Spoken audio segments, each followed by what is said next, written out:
There was a queen so beautiful she seduced kings, and so evil her name became synonymous with wickedness for 3,000 years. For 22 years, Jezebel turned Israel into a slaughterhouse of faith, importing 450 priests of Baal, while orchestrating the murder of 850 prophets in cold blood. She weaponized beauty and political power to systematically destroy an entire nation's relationship with God.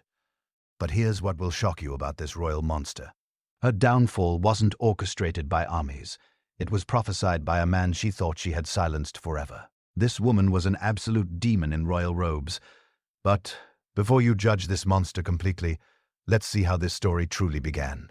Picture the ancient Mediterranean coast, where purple-dyed ships cut through azure waters, carrying precious cargo between mighty cities. This was Phoenicia, a civilization built on commerce, conquest, and the worship of gods who demanded blood.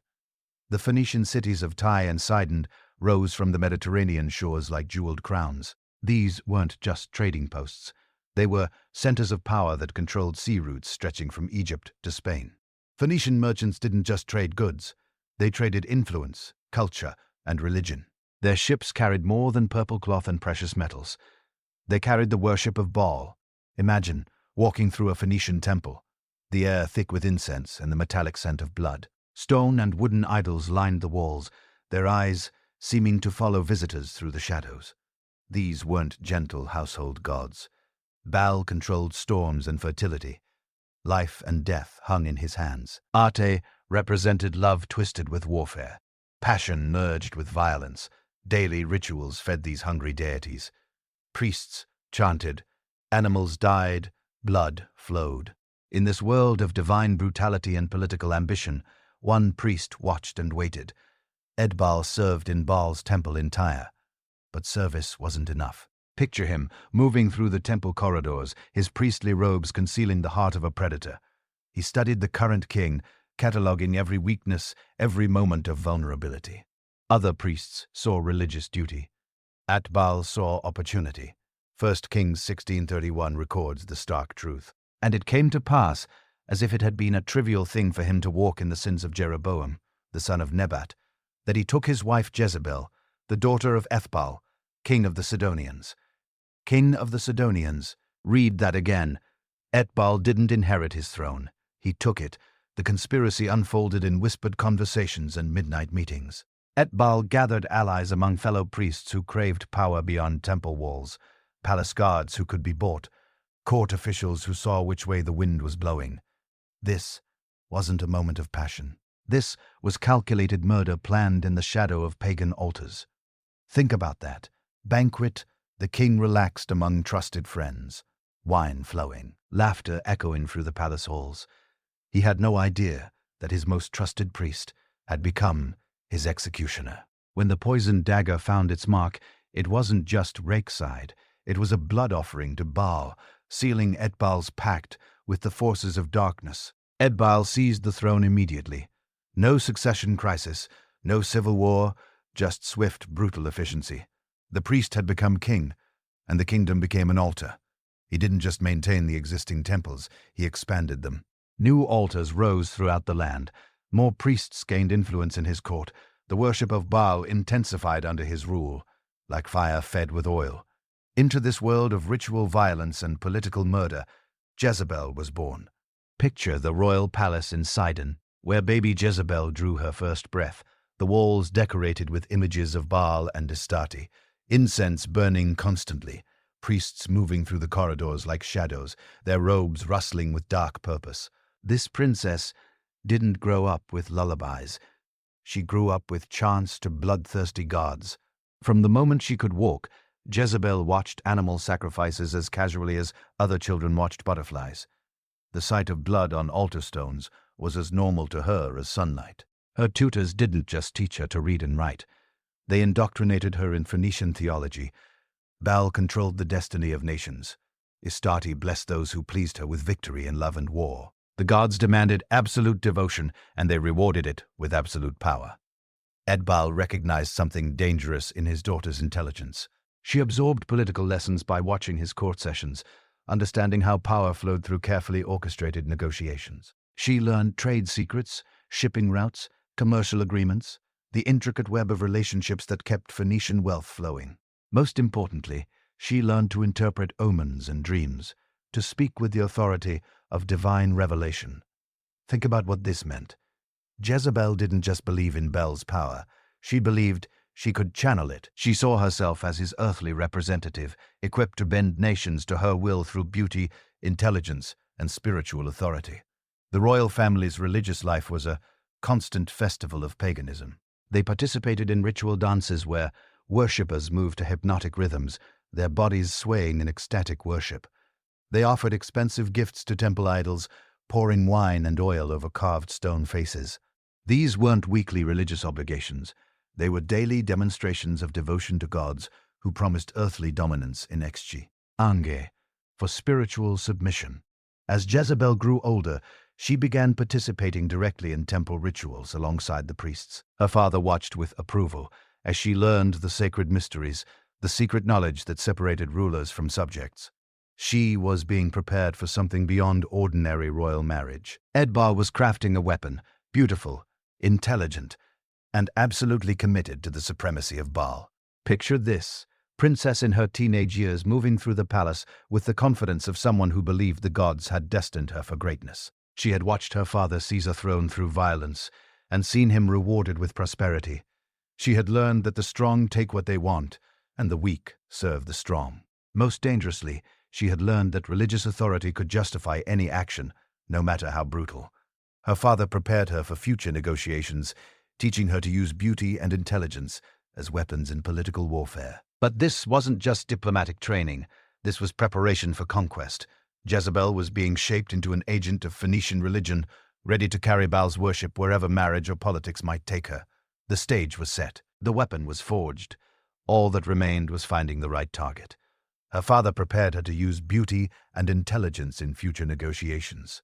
The Palace of Sidon became Jezebel's finishing school for power, where every corridor taught lessons in manipulation and every feast demonstrated the art of influence. Picture this royal residence: marble floors polished to mirror brightness, walls adorned with precious metals, and ivory carvings depicting Baal's victories over rival gods. Servants moved through these halls like shadows, attending to every whim of the princess who would one day export Phoenician darkness to foreign lands. Jezebel observed her fath, Etbal, ruling with an iron fist wrapped in silk diplomacy. She watched him receive foreign dignitaries with lavish hospitality, while extracting maximum advantage from every agreement. She studied how he used fear and generosity as twin tools of statecraft. When he smiled, treaties were signed. When he frowned, armies marched. This was the education of a future queen, not in embroidery or poetry, but in the ruthless mathematics of power. Her tutors taught her the languages of commerce: Egyptian for dealing with southern traders, Assyrian for northern negotiations, Hebrew for the mountain kingdoms inland. She spoke each tongue with the fluency of a native, understanding that language was the key that unlocked the treasures of foreign nations. But these weren't just communication skills. They were weapons of cultural conquest. Every phrase she mastered was another tool for bending foreign minds to her will. The ancient histories of Tyre and Sidon filled her mind with tales of Phoenician supremacy. She learned how her ancestors had planted colonies across the Mediterranean, carrying Baal's worship to distant shores. She discovered that trade routes were missionary paths, that every commercial agreement was an opportunity to spread religious influence. Commerce and conquest walked hand in hand through the pages of her education. Jezebel didn't just attend royal council meetings. She participated in them with increasing authority. Picture this teenage princess sitting beside her father's throne, offering insights that impressed seasoned diplomats. She suggested alternative trade routes when political tensions threatened established paths. She identified weaknesses in rival kingdoms that could be exploited through careful negotiation. Her mind absorbed information like a sponge and processed it like a calculating machine designed for domination. Most remarkably, she gained reputation as an interpreter of divine will. When merchants sought favorable omens before launching expeditions, they consulted Jezebel. She read flight patterns of birds, claiming to discern Baal's blessing or warning. She studied star positions, declaring when a starter smiled upon romantic or military ventures. Think about what this meant. A young woman wielding religious authority, in a culture that revered spiritual power above all earthly influence. She was becoming a bridge between the divine and political realms. The people of Sidon adored their beautiful princess. They saw her quick intelligence and gracious manner, not understanding the calculating mind beneath the charming exterior. She moved through the city streets, distributing gifts and kind words, building a network of personal loyalty that transcended her royal status. Every smile was an investment. Every gesture of kindness was a deposit in a political bank account she would later cash with devastating interest. Jezebel negotiated cedarwood prices with foreign merchants, displaying an instinctive understanding of market dynamics that amazed experienced traders. She knew when to drive hard bargains and when to offer generous terms that built long-term relationships. She understood that today's small concession could become tomorrow's massive advantage. Her reputation spread among trading circles as a fair but shrewd negotiator who never forgot a favor or an insult. The palace festivals she organized became legendary throughout Phoenicia. Musicians and dancers performed intricate ceremonies honoring Baal and Astarte. These weren't mere entertainments. They were religious propaganda designed to reinforce the supremacy of Phoenician gods. Wine flowed like rivers. Exotic foods from distant lands filled golden platters. Guests left these celebrations convinced that Sidon's deities were more powerful than their own, carrying that conviction back to their homelands like a spiritual virus. Even her royal siblings recognized Jezebel as the natural leader among Etbal's children. They deferred to her judgment in family matters and sought her advice on personal decisions. She possessed that indefinable quality that draws followers, charisma backed by competence, beauty enhanced by intelligence, spiritual authority validated by political success. Etbal praised his daughter's devotion to Baal and Arte, not knowing he was creating a monster. She visited temples daily, offering expensive incense and personal prayers. But she also learned secret rituals previously reserved for ordained priests. She memorized incantations that could supposedly influence weather. She mastered ceremonial procedures that claimed to channel divine power through human vessels. She was becoming more than a royal worshipper. She was transforming into a priestess with political power. Merchants brought news from distant kingdoms, and Jezebel listened carefully to every report about political upheavals, military movements, and religious controversies. She learned about internal conflicts in neighboring nations, about harvest failures and succession disputes, about trade opportunities and military threats. Information was power, and she hoarded it like precious gems in preparation for future conquests. Then, one day, opportunity arrived, wearing royal robes and speaking Hebrew. King Ahab of Israel came to Sidon with a substantial entourage of advisors and armed guards. The negotiations between Etbal and Ahab continued in the main hall of the palace, where tapestries depicting Phoenician conquests adorned the walls and golden vessels caught the light from oil lamps. These weren't casual trade discussions.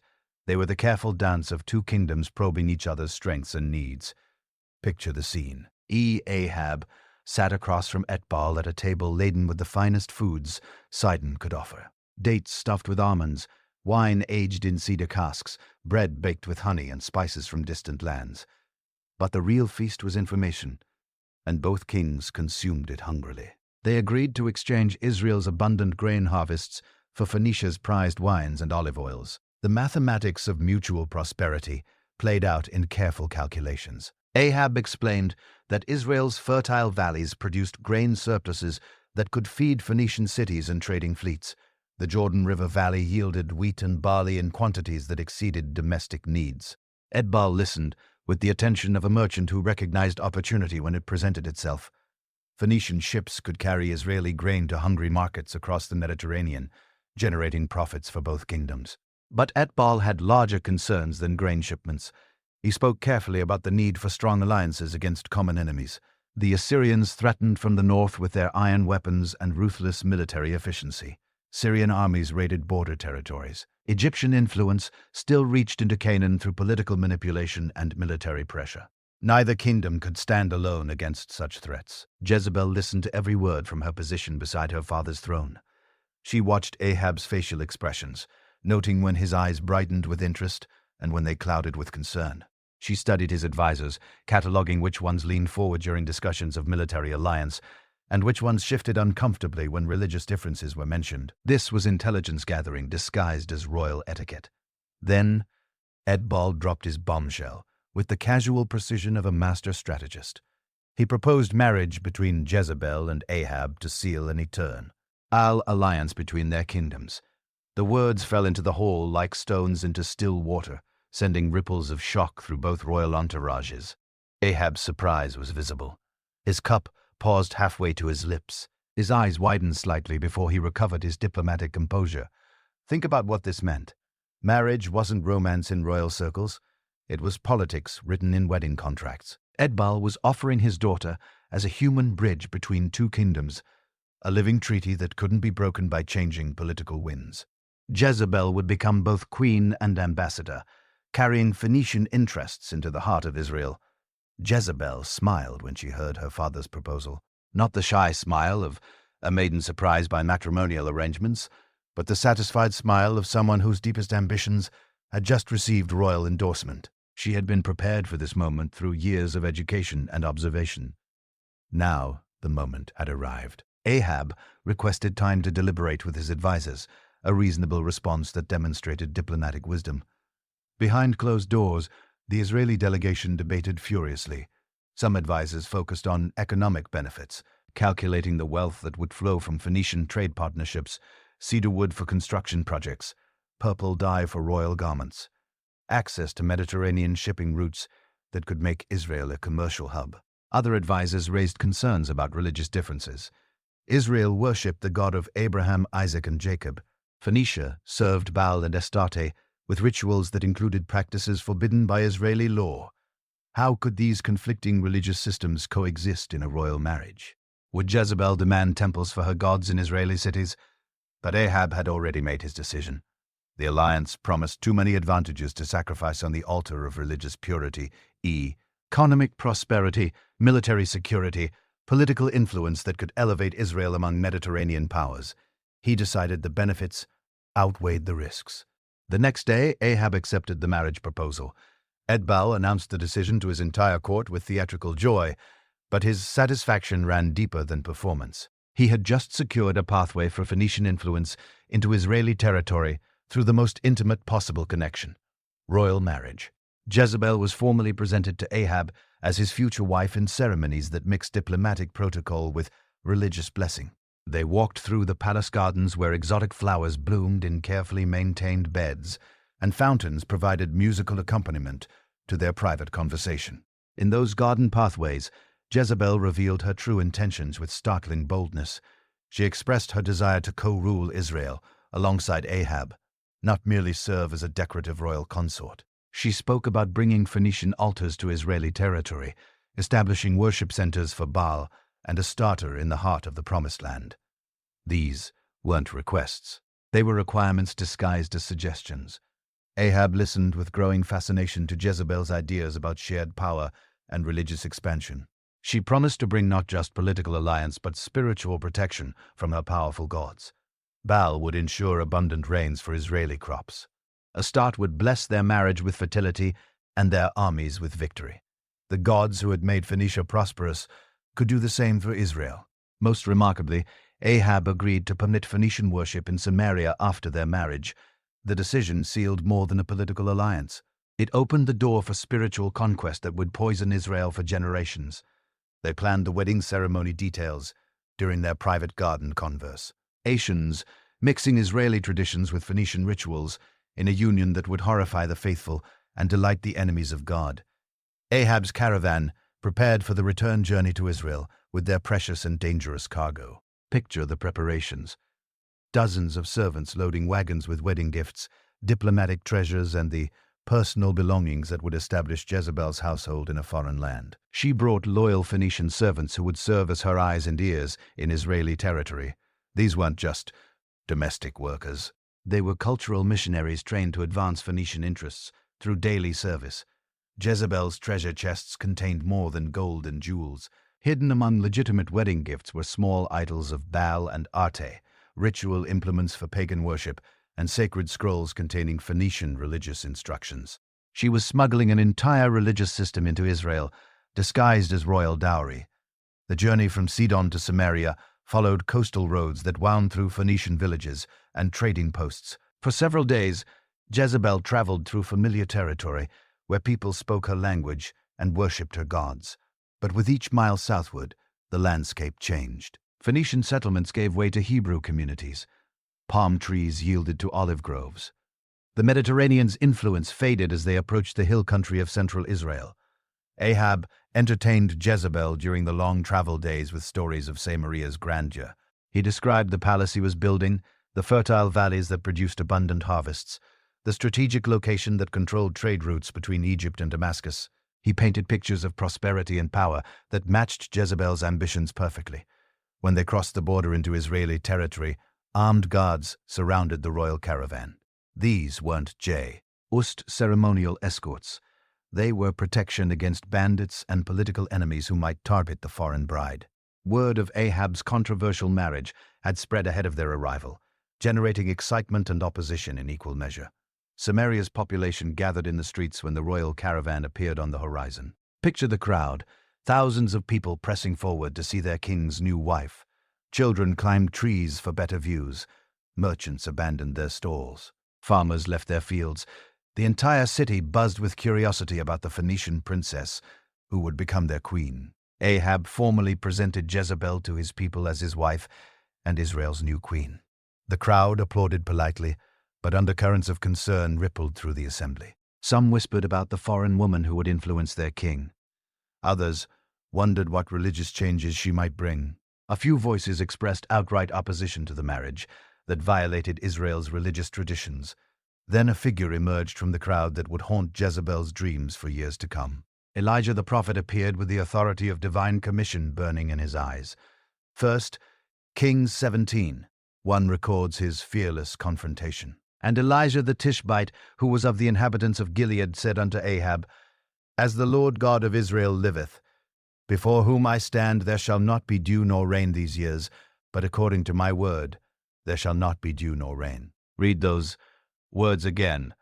Elijah was prophesying judgment against the idolatrous alliance that would bring drought and famine to the land. The prophet warned that God would not approve this union with pagan worship. His words cut through the festive atmosphere like a sword, declaring divine opposition to the marriage that prioritized political advantage over spiritual faithfulness. This wasn't diplomat-ice disagreement. This was prophetic condemnation backed by heaven's authority. Ahab ignored Elijah's warning and continued with wedding preparations. He had made his choice based on earthly calculations, refusing to consider heavenly consequences. Jezebel heard the prophecy, but dismissed it with royal contempt. What power could one Hebrew prophet wield against the combined might of two kingdoms backed by Phoenician gods? The wedding ceremony proceeded in Samaria with magnificent public celebrations that lasted for days. They merged Israeli blessing traditions with Phoenician rituals, creating a religious hybrid that satisfied neither faith. Food and wine flowed freely, musicians played, dancers performed. The entire city participated in festivities that marked Israel's spiritual compromise. Jezebel distributed expensive gifts to Israeli nobles, buying loyalty with Phoenician gold. She understood that political support required personal investment. Every gift was a down payment on future cooperation. Every smile was a deposit in a relationship bank that would pay dividends when she needed support for controversial policies. The Israeli court officially accepted Jezebel as queen, alongside Ahab. Palace officials adjusted to serving a foreign monarch whose customs differed from Israeli traditions. Nobles learned to navigate the complex dynamics of a royal household, now influenced by Phoenician culture and religion. Elijah left the city after delivering his prophetic message, but his words lingered like storm clouds gathering on the horizon. The prophet had spoken judgment, and heaven would enforce it through natural consequences that would test the faith of an entire nation. Jezebel immediately began adapting her new environment to accommodate her religious needs. She installed small altars in her private palace chambers, where she could offer daily prayers to Baal and Astarte. But proofs wasn't enough for a woman who believed her gods deserved public recognition and worship. Jezebel gained a throne beside Ahab in the royal hall of Samaria, establishing herself not just as queen, but as co-ruler with equal authority in governmental decisions. Picture the transformation of Israel's royal court, where once Hebrew advisors had gathered to seek wisdom from the God of Abraham, Isaac, and Jacob. Now Phoenician influence poisoned every consultation. Jezebel participated in all important meetings with Israeli counselors, her voice carrying the weight of royal decree. She didn't just attend these sessions, she dominated them, steering conversations toward policies that advanced her religious and political agenda. Her strategy began with generosity that masked manipulation. Jezebel distributed gifts throughout Samaria, precious jewelry to common women, fine fabrics to merchants, silver coins to laborers. The people began to associate their foreign queen with prosperity and kindness. They didn't understand that every gift was the investment in their spiritual corruption, every smile, a down payment on their eventual apostasy from the true God. The nobility received more substantial favors in exchange for supporting her plans, land grants for those who endorsed her religious policies, trade privileges for merchants who embraced Phoenician customs, military promotions for officers who demonstrated loyalty to the royal couple's expanding vision for Israel's future. This wasn't charity. It was systematic bribery, designed to create a power base that would support her when resistance emerged. Then Jezebel made her most audacious move. She convinced Ahab to erect massive altars to Baal in the heart of Samaria itself. Think about what this meant. The capital city of God's chosen people would now house temples dedicated to pagan deities that demanded practices forbidden by divine law. This wasn't religious tolerance. This was spiritual invasion disguised as cultural accommodation. 1 Kings 16 hours 32 minutes and 33 seconds records the devastating truth. And he reared up an altar for Baal in the house of Baal, which he had built in Samaria. And Ahab made a grove. And Ahab did more to provoke the Lord God of Israel to anger than all the kings of Israel that were before him. More to provoke the Lord God of Israel to anger than all the kings of Israel that were before him. Read that again. Ahab's spiritual compromise exceeded every previous act of rebellion in Israel's history. Ahab ordered the construction of elaborate temples for Baal and Asher in the capital city. Israeli workers, the descendants of those who had built Solomon's temple to honor the true God, now labored to create worship centers for foreign demons. They used imported cedar wood from Lebanon, the same material that had adorned the Holy Temple in Jerusalem. The irony was devastating. God's people using their skills and God's creation to build monuments to rebellion. Jezebel imported priests from Sidon to serve in these new temples, establishing a complete religious infrastructure that could operate independently of Israeli spiritual leadership. These weren't just ceremonial positions. They were strategic appointments designed to create an alternative religious authority that could challenge the prophets and priests who remained faithful to the God of Israel. She persuaded the court to adopt Phoenician religious practices in their daily lives. Palace servants learned to offer morning prayers to Baal. Royal guards participated in evening rituals honoring Astarte. The administrative machinery of government became infected with pagan spirituality that influenced every policy decision and legal judgment. Crowds gathered to witness the rituals at the newly constructed altars, drawn by curiosity and the promise of divine favor. Jezebel promised abundant rains if they worshipped Baal as the god of fertility and storm. She guaranteed better harvests, increased prosperity, and protection from enemies for those who embraced these powerful foreign deities. The promises sounded reasonable to people who had struggled with drought and military threats. Some Israelis abandoned their ancestral faith entirely, convinced that Phoenician gods offered more immediate and tangible benefits than the invisible God of their fathers. They brought their children to participate in pagan ceremonies. They contributed their wealth to support temple operations. They became missionaries for spiritual rebellion within their own communities. Jezebel organized elaborate festival celebrations at the temples to attract more followers and demonstrate the supposed power of her gods. These events featured music, dancing, feasting, and sexual rituals that appealed to human appetites while corrupting spiritual sensibilities. The festivals became so popular that even faithful Israelis felt social pressure to participate or risk isolation from their communities. But not everyone accepted the religious transformation quietly.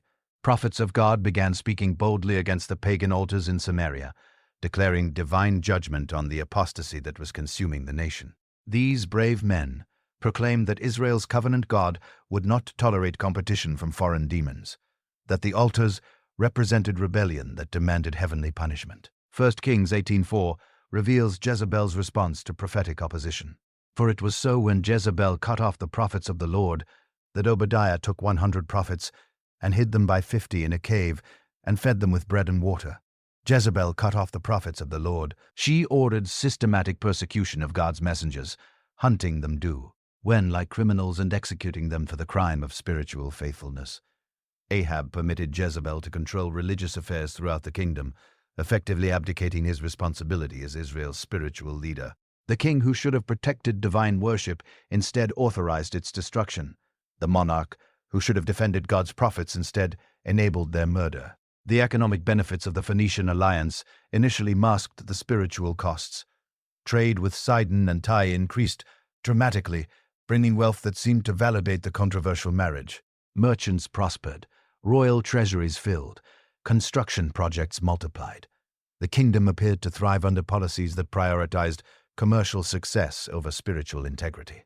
Jezebel taught Phoenician dances to the women of the Israeli court, introducing sensual movements that had originated in fertility rituals. Children in the palace learned stories about Baal and Astarte alongside traditional Hebrew histories, creating confusion about which gods deserved worship and obedience.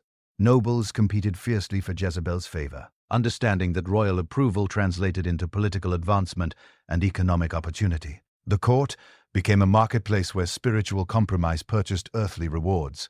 Those who embraced pagan practices gained influence. Those who maintained biblical faith found themselves marginalized and eventually eliminated. Israel prospered economically under the Phoenician alliance, but the prosperity came with a price that few recognized until it was too late. The nation was trading its spiritual birthright for material abundance, sacrificing its covenant relationship with God for temporary political and economic advantages. Jezebel ignored repeated warnings from faithful prophets about divine judgment, dismissing their messages as the complaints of religious extremists who couldn't adapt to changing times. She had seen her gods bring prosperity to Phoenicia. She expected the same results in Israel. The court adopted Phoenician clothing styles, customs, and social practices, becoming culturally indistinguishable from pagan nations. Multitudes participated in offering ceremonies at the altars, believing promises of prosperity through divine favor. Jezebel felt intoxicated by her success in converting an entire nation to follow her gods. The worship of Baal had spread beyond the palace walls into every corner of Israeli society, transforming a covenant nation into a pagan kingdom that rivaled Phoenicia itself in spiritual darkness. But what started as political accommodation was about to descend into depths of evil that would shock even hardened pagans. The daily rituals at Baal's temples involved elaborate ceremonial dances where worshippers moved their bodies in hypnotic rhythms designed to induce religious ecstasy. Picture these scenes.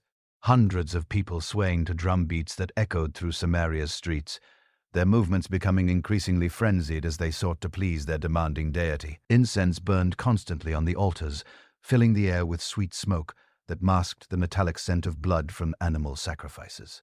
Phoenician priests led these ceremonies with theatrical intensity, their voices rising and falling in ancient chants that claimed to channel divine power. Music dominated the temple atmosphere. Drums, cymbals, flutes, and stringed instruments, creating soundscapes that overwhelmed rational thought and encouraged emotional surrender to spiritual forces that biblical writers identified as demonic. But the worship of Astarte introduced even more disturbing elements. Jezebel actively encouraged ritual prostitution as part of religious observance, transforming sexual immorality into sacred duty. Temple prostitutes, both male and female, served worshippers who believed that physical union with these sacred servants would ensure divine blessing on their crops, livestock, and business ventures. What God had designed for marriage covenant became perverted into religious commerce. The festivals often lasted entire nights with participants drinking wine, consuming ritual foods, and engaging in sexual activities that violated every moral boundary established in Mosaic law. These weren't occasional celebrations. They became regular features of Israeli religious life, corrupting the moral fabric of a nation that had once been set apart for holiness. Then came practices so abhorrent that they defied comprehension. Sacrifices of human children began occurring in extreme rituals designed to demonstrate ultimate devotion to Baal. Think about this horror. Parents bringing their own sons and daughters to be burned alive on pagan altars. These weren't accidental deaths or unfortunate casualties of religious enthusiasm. They were deliberate murders disguised as spiritual offerings. Picture the scene. A father carrying his young son through crowds of worshippers toward an altar where flames already consumed wood and incense. the child's terrified cries mixing with chanting voices and musical instruments. The priest raising ceremonial knives while explaining that this sacrifice would ensure abundant rains and prosperous harvests. The moment when human love was overwhelmed by religious delusion, when parental protection yielded to spiritual deception. Jezebel not only permitted these child sacrifices, she endorsed them as demonstrations of proper devotion to divine authority. She understood that extreme religious commitment required extreme religious expression. If Baal demanded the lives of children, then faithful worshippers must provide those lives without hesitation or regret. The faithful prophets of God went into hiding to escape Jezebel's systematic persecution. These men who had once proclaimed divine messages openly in city squares and palace courtyards now lived in caves and wilderness areas, dependent on secret supporters who risked their own lives to provide food and protection. Sings 184 records that Hodiah hid 100 prophets in caves, feeding them bread and water, while Jezebel's agents searched for them throughout the kingdom. But one prophet refused to hide. Elijah appeared in villages and marketplaces, warning people against abandoning the true God for worthless idols. He spoke with the authority of heaven itself, declaring that Israel's covenant relationship with the Almighty could not coexist with Baal worship. His message was simple and terrifying. Choose God or choose judgment. But understand that neutrality was impossible. 1 Kings 17:1 preserves Elijah's prophetic confrontation with Ahab. And Elijah the Tishbite, who was of the inhabitants of Gilead, said unto Ahab, As the Lord God of Israel liveth, before whom I stand, there shall not be dew nor rain these years. But according to my word, there shall not be dew nor rain these years. The prophet was announcing divine judgment in the form of devastating drought that would continue until Israel repented of its spiritual adultery. Ahab heard Elijah's warning, but continued supporting Jezebel's religious revolution. The king had invested too much political capital in the Phoenician alliance to abandon it because of prophetic threats. He believed that Baal's priests could counter any supernatural opposition from Israel's traditional god. The drought began immediately and persisted for years without any relief. Rivers that had flowed continuously for centuries dried to dust. Wells that had supplied villages for generations became empty holes. Crops withed, red in fields where farmers watched helplessly as their livelihoods disappeared under relentless sunshine and cloudless skies.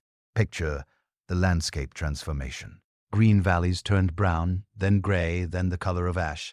Streams became rocky channels marked only by smooth stones that had once been covered by flowing water. Trees shed their leaves out of season and stood like skeletons against the pit isle's blue sky. Animals gathered around the few remaining water sources, competing desperately for moisture that sustained life. The people suffered intensifying famine as food supplies dwindled and water became more precious than gold. They searched frantically for water in empty wells, digging deeper into ground that yielded only dry earth. Mothers watched their children grow thin and weak. Farmers abandoned fields that could no longer sustain crops. Merchants found no goods to trade because production had virtually ceased. Ironically, Baal's priests intensified their rituals in desperate attempts to invoke rain from their storm god. They performed increasingly elaborate ceremonies, offering more expensive gifts, conducting longer chants, and demonstrating greater physical devotion through self-inflicted wounds. But their rituals failed completely. Baal remained silent, while his supposed domain, the weather, defied every prayer and offering made in his honor. The failure of Baal's priests to end the drought exposed the powerlessness of Phoenician religion when confronted by the God of Israel. Think about the implications. These priests claimed to serve the deity who controlled storms and fertility, yet they couldn't produce a single cloud in 3 years of desperate intercession. Their credibility crumbled, along with their failed promises.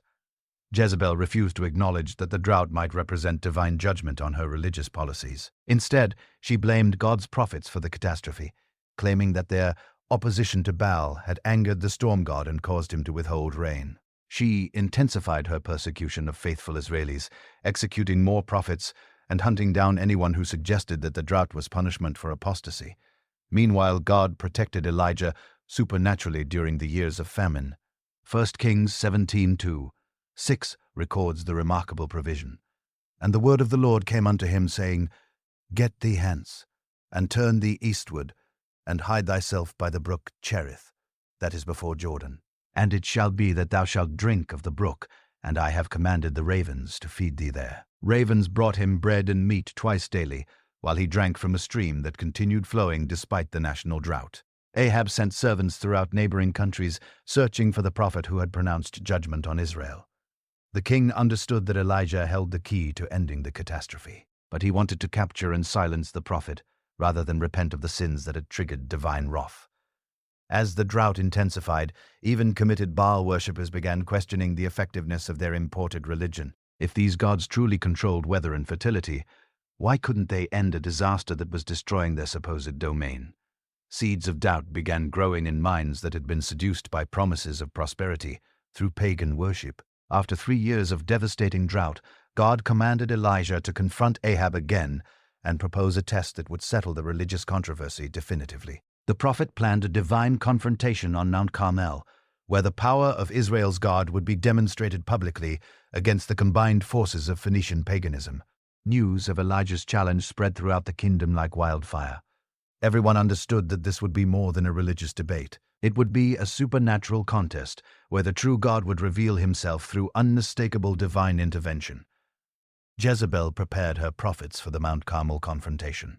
She selected 450 priests of Baal and 400 prophets of Asher, her most experienced and powerful religious leaders who had demonstrated their devotion through years of faithful service to Phoenician deities. These weren't novice clergy or casual worshippers. They were professional intermediaries between the human and divine realms, men who had dedicated their lives to mastering the spiritual technologies that supposedly gave them access to supernatural power. Elijah issued his challenge with the authority of heaven itself. He summoned the people of Israel and all of Jezebel's prophets to Mount Carmel for a public demonstration that would settle the religious controversy once and for all. This wouldn't be a theological debate or philosophical discussion. It would be a supernatural contest where the true God would reveal himself through unmistakable divine intervention. Picture the scene as thousands gathered on Mount Carmel's slopes. Farmers abandoned their drought-stricken fields, merchants closed their shops, women brought children to witness what everyone understood would be a historic confrontation. The entire population of northern Israel seemed to converge on this mountain, where their spiritual destiny would be decided in a single afternoon. The prophets of Baal constructed their altar with careful attention to ritual requirements. They arranged stones in patterns that honored their deities' preferences. They prepared a bull for sacrifice, cutting the meat and arranging it on wood that would burn if their god sent fire from heaven. Everything was done according to Phoenician religious protocol that had supposedly proven effective for centuries. Elijah built a separate altar dedicated to the God of Israel, using 12 stones to represent the 12 tribes descended from Jacob. But he wasn't content with standard procedures. He ordered that his altar be drenched with water. 4 barrels poured 3 times until water filled the trenches around the altar and soaked the wood completely. In a land devastated by 3 years of drought, this water represented precious liquid that could have sustained human life. Yet Elijah used it to make ignition humanly impossible.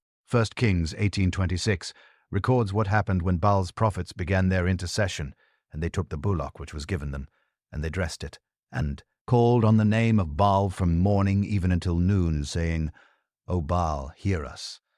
But there was no voice, nor any that answered. And they leaped upon the altar which was made from morning even until noon, saying, O Baal, hear us. But there was no voice, nor any that answered. Think about the desperation that drove these men to increasing extremes of religious performance. They danced around their altar with frenzied movements designed to attract divine attention. They shouted Baal's name with voices that grew from hours of continuous pleading. They performed ritual leaping that was supposed to demonstrate their devotion and commitment to their deity service. When morning prayers failed to produce results, they intensified their efforts throughout the afternoon. 1 Kings 18:28 describes their escalating desperation, and they cried aloud and cut themselves after their manner with knives and lancets, till the blood gushed out upon them. They cut themselves after their manner with knives and lancets, till the blood gushed out upon them. These weren't symbolic gestures. They were self-mutilation practices designed to prove their sincerity through physical suffering. Picture the scene: 450 priests dancing, shouting, bleeding, and pleading, while thousands of spectators watched in growing amazement. Hours passed without any response from Baal. No fire appeared, no voice answered, no supernatural intervention vindicated their religious system. The God who supposedly controlled storms and fertility remained completely silent during the greatest test of his alleged power. Elijah mocked their futile efforts with devastating sarcasm. 1 Kings 18:27 preserves his taunts. And it came to pass at noon that Elijah mocked them and said, "Cry aloud, for he is a god. Either he is talking, or he is pursuing, or he is in a journey, or peradventure he sleepeth and must be awake." Perha. P.S. He sleepeth and must be awake. The prophet was suggesting that Baal was too busy, too distant, or too unconscious to help his desperate followers. The crowd observed this failure with growing understanding. These weren't random religious practitioners. They were Jezebel's elite spiritual representatives, her most powerful advocates for Phoenician religion. If they couldn't demonstrate Baal's power under these circumstances, then perhaps Baal possessed no power worth demonstrating. When the prophets of Baal had exhausted themselves through hours of futile effort, Elijah stepped forward with quiet confidence. He repaired the altar that had been broken down, arranged the sacrifice properly, and then called upon the God of Abraham, Isaac, and Israel to vindicate his name before the assembled multitude. 1 Kings 18:3-6. 3:7 records his simple prayer, "And it came to pass at the time of the offering of the evening sacrifice, that Elijah the prophet came near and said, Lord God of Abraham, Isaac, and of Israel, let it be known this day that thou art God in Israel, and that I am thy servant, and that I have done all these things at thy word. Hear me, O Lord, hear me, that this people may know that thou art the Lord, God, and that thou hast turned their heart back again." The response was immediate and overwhelming.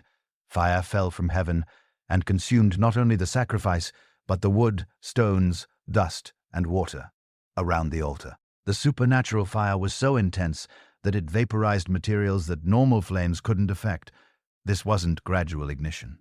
It was instantaneous incineration that demonstrated divine power beyond human comprehension. The multitude witnessed this display and responded with unanimous confession. The 1 Kings 18:39 captures their reaction. "And when all the people saw it, they fell on their faces and they said, The Lord, He is the God. The Lord, He is the God. The Lord, He is the God." The contest was over. The true God had revealed himself, and the false gods had been exposed as powerless impostors. Elijah immediately commanded the execution of Baal's prophets. This wasn't revenge. It was justice demanded by divine law against those who had led Israel into spiritual rebellion. The people obeyed, seizing the 450 false prophets and slaughtering them at the brook Kishon. Every advocate for Phoenician religion was eliminated in a single afternoon of righteous judgment. Then Elijah prayed for rain, and clouds appeared in the sky for the first time in 3 years. The prophet who had announced the drought now declared its end. Heavy rain fell across the land, ending the famine and restoring fertility to soil that had been parched beyond recognition. Ahab witnessed these events and rushed back to tell Jezebel everything that had happened on Mount Carmel. He described the failure of her prophets, the triumph of Elijah's God, and the execution of the religious leaders she had imported from Phoenicia. The report devastated more than her religious program. It destroyed her entire understanding of divine power and spiritual authority. Jezebel's fury exceeded all previous displays of royal anger. She had invested her identity in the supremacy of Phoenician religion. She had staked her political credibility on Baal's ability to deliver prosperity and protection. The Mount Carmel demonstration exposed her gods as fraudulent and her religious system as worthless deception. 1 Kings 19:12 records her immediate response. "And Ahab told Jezebel all that Elijah had done, and with all how he had slain all the prophets with the sword. Then Jezebel sent a messenger unto Elijah, saying, So let the gods do to me, and more also, if I make not thy life as the life of one of them, by tomorrow about this time. If I make not thy life as the lie, of one of them by tomorrow about this time." She was threatening to murder the prophet within 24 hours. This wasn't an empty threat or political posturing. Jezebel had demonstrated her willingness to kill God's messengers through years of systematic persecution. Elijah understood that she possessed both the motivation and the means to carry out her promised revenge. Despite his recent triumph, the prophet fled immediately for the wilderness, fearing for his life. He traveled south into the desert and eventually hid in a cave on Mount Horeb, seeking divine protection from the queen, who had sworn to destroy him. The man who had just witnessed God's overwhelming power now ran in terror from a woman's threats. Meanwhile, The rain that ended the drought brought relief to the general population, but didn't soften Ahab's heart towards spiritual truth. He continued governing as before, apparently unchanged by the supernatural demonstration he had personally witnessed. Time passed, and Ahab's attention turned to earthly desires that would trigger the next phase of his spiritual downfall. He noticed a beautiful vineyard near his palace that belonged to a man named Naboth. Picture this property.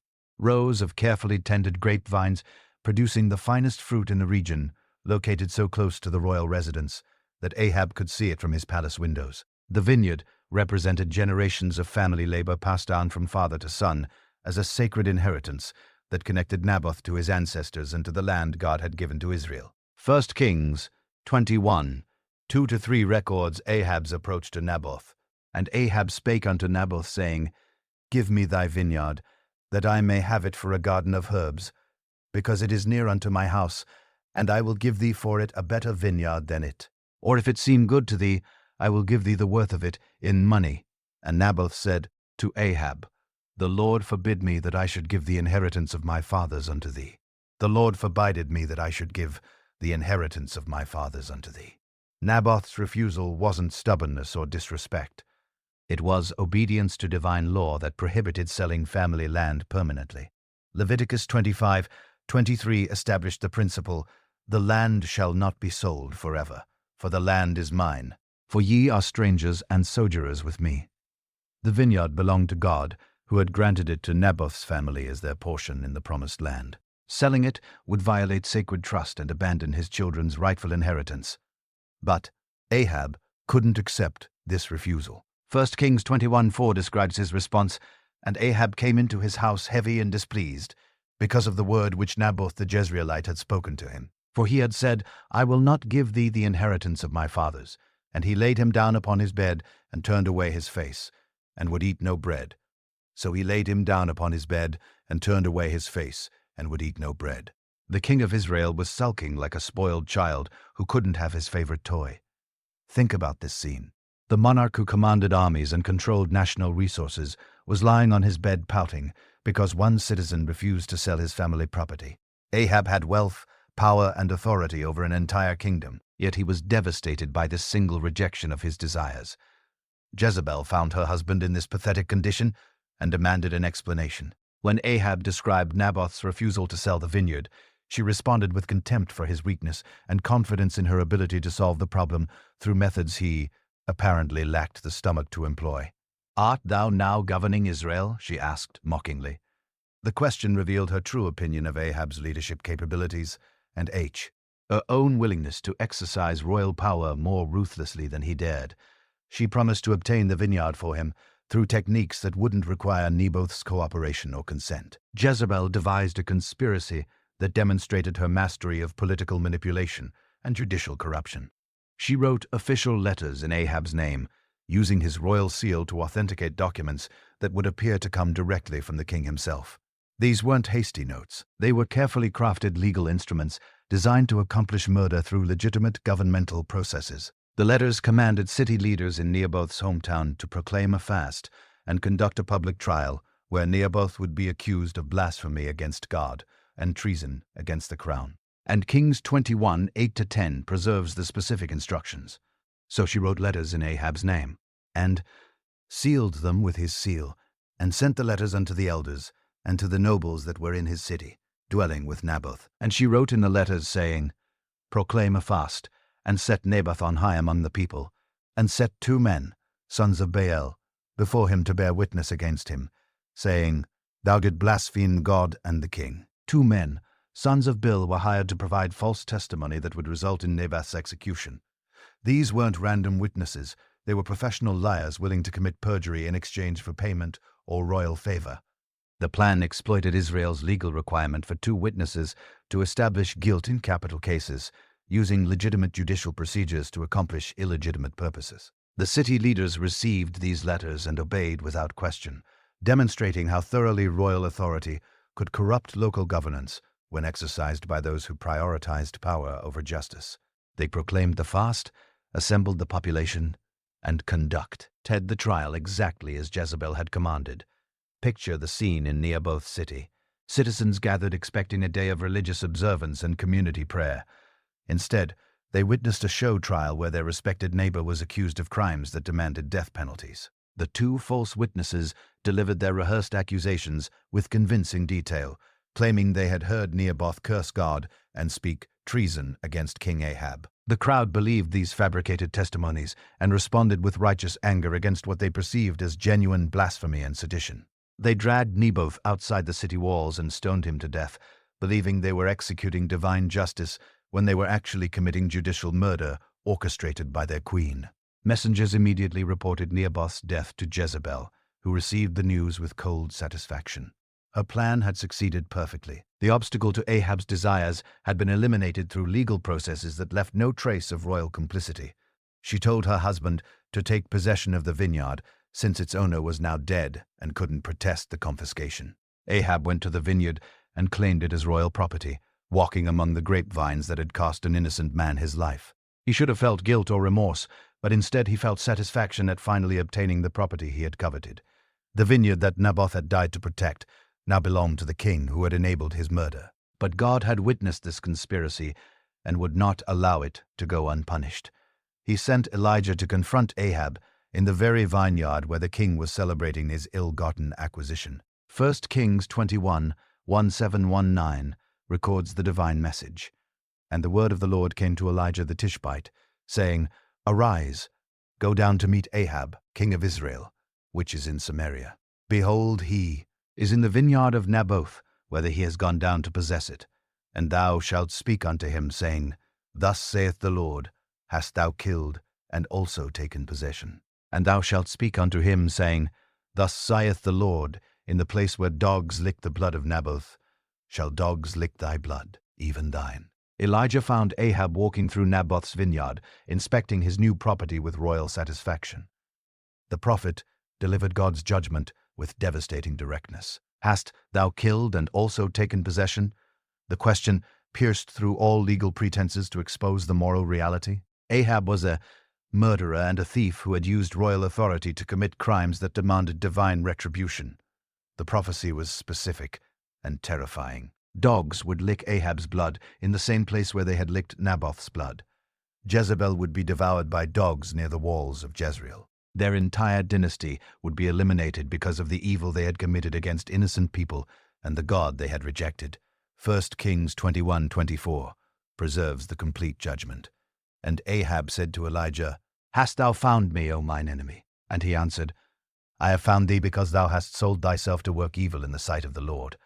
Behold, I will bring evil upon thee, and will take away thy posterity, and will cut off from Ahab him that piss against the wall, and him that is shut up, and left in Israel, and will make thine house like the house of Jeroboam, the son of Nebat, and like the house of Baasha, the son of Ahijah, for the provocation wherewith thou hast provoked me to anger, and made Israel to sin. And of Jezebel also spake the Lord, saying, The dogs shall eat Jezebel by the wall of Jezreel." When Ahab heard this prophetic condemnation, he was overcome with fear and apparent remorse. He tore his clothes, put on sackcloth, and fasted, traditional expressions of repentance and mourning for sin. His response seemed genuine enough that God postponed the immediate execution of judgment, though the ultimate consequences would still fall upon his family. But Jezebel showed no such repentance when she learned of Elijah's prophecy. Instead, she mocked the prophet's words and dismissed them as empty threats from a powerless religious fanatic. She had survived the Mount Carmel catastrophe and the execution of her priests. She had successfully orchestrated Naboth's murder and secured the vineyard for Ahab. In her mind, she remained the dominant force in Israeli politics, untouchable by divine judgment or human opposition. Years passed, and Ahab made a decision that would fulfill Elijah's prophecy in precise detail. He chose to go to war against the Arameans at Ramoth-Gilead, allying himself with Jehoshaphat, king of Judah, for this military campaign. The alliance seemed strategically sound. Two kingdoms combining their armies against a common enemy that threatened both nations. 400 false prophets encouraged Ahab with unanimous predictions of easy victory. They promised divine blessing on the campaign and assured him that Ramoth-Gilead would fall quickly to the combined Israeli-Judean forces. These weren't God's messengers. They were court prophets who told kings what they wanted to hear in exchange for royal favor and financial support. But one true prophet remained in Israel. Micaiah was summoned to give his assessment of the military campaign, and his message contradicted everything the false prophets had promised. 1 Kings 22:17 records his vision. And he said, "I saw all Israel scattered upon the hills as sheep that have not a shepherd. And the Lord said, These have no master. Let them return every man to his house in peace. These have no master." Micaiah was prophesying that Ahab would die in battle, leaving Israel without a king. Ahab heard this warning, but chose to ignore it, trusting instead in military strategy and false prophecies that promised success. He had rejected divine guidance too many times to accept it now, even when it came through a prophet whose accuracy had been proven repeatedly. In the battle, Ahab disguised himself to avoid being recognized by enemy forces who would specifically target the Israeli king. He wore common armor instead of royal regalia, hoping to fight anonymously among his soldiers while still commanding the army's movements. But divine judgment cannot be evaded through human cunning. 1 Kings 22:34 records the moment of destiny, and a certain man drew a bow at a venture, and smote out the king of Israel between the joints of the harness. Wherefore he said unto the driver of his chariot, Turn thine hand and carry me out of the host, for I am wounded. A certain man drew a bow at a venture. The arrow was shot randomly without specific aim. Yet it found the one gap in Ahab's armor that would prove fatal. Ahab bled in his chariot throughout the remainder of that day, watching his army fight while his life slowly drained away. When the sun set, the king, who had defied God for decades, finally died. His body was brought back to Samaria for burial, and, when servants washed his chariot, dogs licked his blood exactly as Elijah had prophesied years earlier. The king received a royal funeral in Samaria, but his death left Israel vulnerable and unstable.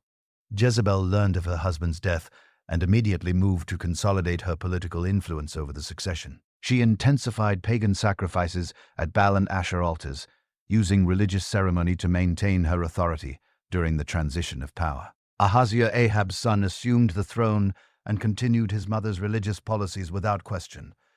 He had learned idolatry Rome childhood and saw no reason to abandon practices that had defined his family's reign.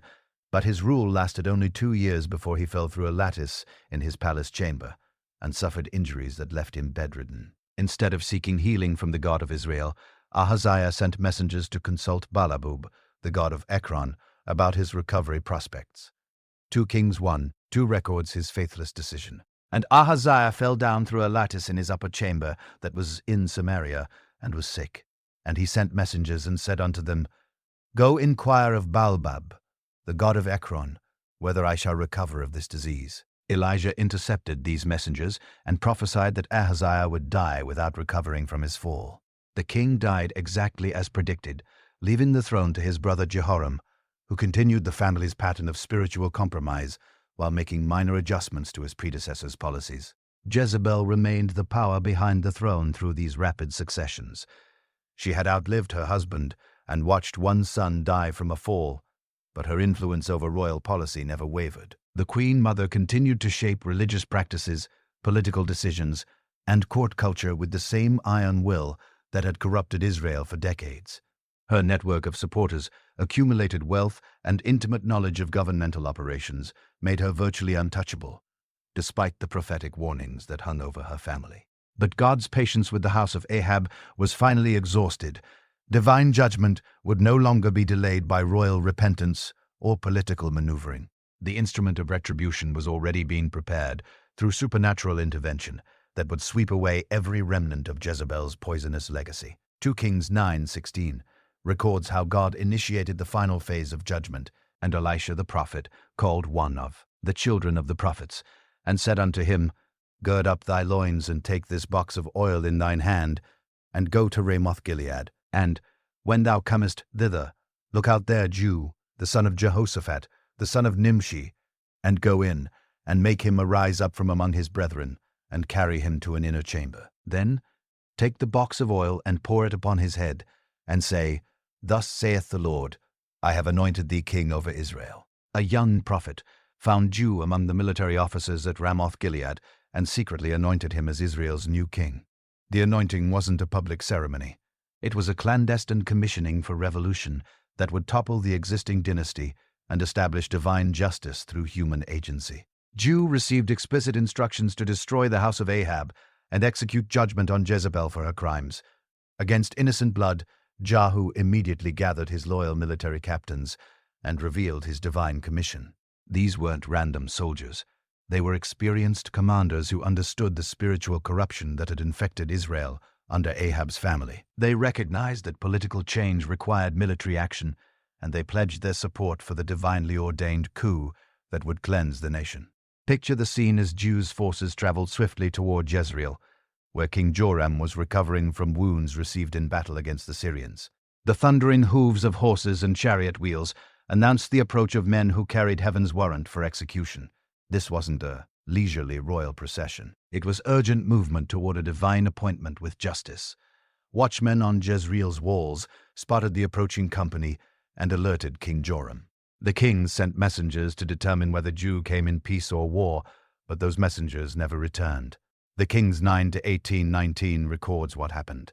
So there went one on horseback to meet him and said, "Thus saith the king, is it peace?" And Jehu said, "What hast thou to do with peace? Turn thee behind me." And the watchman told, saying, "The messenger came to them, but he cometh not again." The messengers joined Jehu's company rather than reporting back to their king, a sign that royal authority was already crumbling before the divinely appointed revolutionary. Jehoram finally came out personally in his chariot to meet Jehu, accompanied by Ahaziah, king of Judah, who happened to be visiting during his recovery. The confrontation occurred in the field that had once belonged to Naboth, the vineyard for which an innocent man had died, and which had triggered the prophetic curse on Ahab's family. Divine justice was about to come full circle in the exact location where royal corruption had reached its murderous climax. Kings 9:2-1. 2:4 preserves the moment of execution. And Joram said, "Make ready." And his chariot was made ready. And Joram, king of Israel, and Ahaziah, king of Judah, went out, each in his chariot. And they went out against Jehu, and met him in the portion of Naboth the Jezreelite. And it came to pass when Joram saw Jehu that he said, "Is it peace, Jehu?" And he answered, "What peace? So long as the whoredoms of thy mother Jezebel and her witchcrafts are so many." And Joram turned his hands and fled, and said to Ahaziah, "There is treachery, O Ahaziah." And Jehu drew a bow with his full strength, and smoked Jehoram between his arms, and the arrow went out at his heart, and he sunk down in his chariot. Jehu shot Jehoram through the heart with a single arrow, ending the reign of Ahab's second son, in the same field where his family's crimes had begun. The king, who had inherited his mother's spiritual corruption, died violently in the place that symbolized royal injustice and divine judgment. Jehu commanded his men to throw Jehoram's body into Naboth's former field, fulfilling the prophetic word that the family responsible for innocent blood would pay with their own blood. In the same location, the corpse of the king lay where the vineyard owner had been murdered, completing a circle of divine retribution that had been decades in the making. Then Jehu drove furiously toward Jezreel to confront the architect of Israel's spiritual destruction. Jezebel heard reports of her son's death and understood that her own time had come. But she would not go quietly into the judgment that had been pronounced against her years earlier by Elijah. Saku Kings 9:30 describes her final preparations. And when Jehu was come to Jezreel, Jezebel heard of it, and she painted her face and tired her head and looked out at a window. She painted her face and tired her head. Even facing imminent death, Jezebel maintained the royal dignity and seductive beauty that had been her primary weapons throughout her lifetime of manipulation and murder. Picture this final scene. The queen who had corrupted a nation standing at her palace window, makeup applied with royal precision, hair arranged in elaborate style. She wasn't cowering in fear or begging for mercy. She was facing her executioner with the same proud defiance that had characterized her entire reign. When Jehu arrived below her window, Jezebel called out with contempt, "Had Zimri peace who slew his master?" She was comparing Jehu to Zimri, another military officer who had assassinated a king but ruled only 7 days before being destroyed himself. Her taunt suggested that Jehu's revolution would be as short-lived as previous coups. But Jehu ignored her words and looked up to the palace servants watching from nearby windows. 2 Kings 9:32-33 records his command and their response. And he lifted up his face to the window and said, "Who is on my side? Who?" And there looked out, to him, 2 or 3 unucks. And he said, "Throw her down." So they threw her down, and some of her blood was sprinkled on the wall and on the horses. And he trode her underfoot. The eunuchs, who had served Jezebel for years, immediately betrayed her. When offered the opportunity to join the winning side, they threw her from the high window without hesitation, ending her life with the same cold efficiency she had used to destroy others. Jezebel's broken body hit the ground, where Jews' horses trampled it under their hooves. The woman who had terrorized prophets and murdered innocent people died brutally in the courtyard of her own palace, her blood spattering the walls and stones where she had once commanded absolute obedience. Jehu entered the palace and calmly ate a meal while Jezebel's corpse lay outside. Only after satisfying his hunger did he remember that she had been a king's daughter who deserved royal burial despite her crimes. 2 Kings 9:3-4-3-7 records the final fulfillment of Elijah's prophecy. And when he was come in, he did eat and drink, and said, "Go see now this cursed woman, and bury her, for she is a king's daughter." And they went to bury her, but they found no more of her than the skull and the feet and the palms of her hands. Wherefore they came again, and told him. And he said, "This is the word of the Lord, which he spake by his servant Elijah the Tishbite, saying, In the portion of Jezreel shall dogs eat the flesh of Jezebel, and the carcass of Jezebel shall be as dung upon the face of the field, in the portion of Jezreel, so that they shall not say, This is Jezebel." Dogs had devoured Jezebel's body, leaving only skull, feet, and palms, exactly as Elijah had prophesied decades earlier. If this incredible story of Jezebel touched your heart, hit that like button and subscribe for more amazing biblical stories. Click the video showing on your screen now. God bless you, and see you next.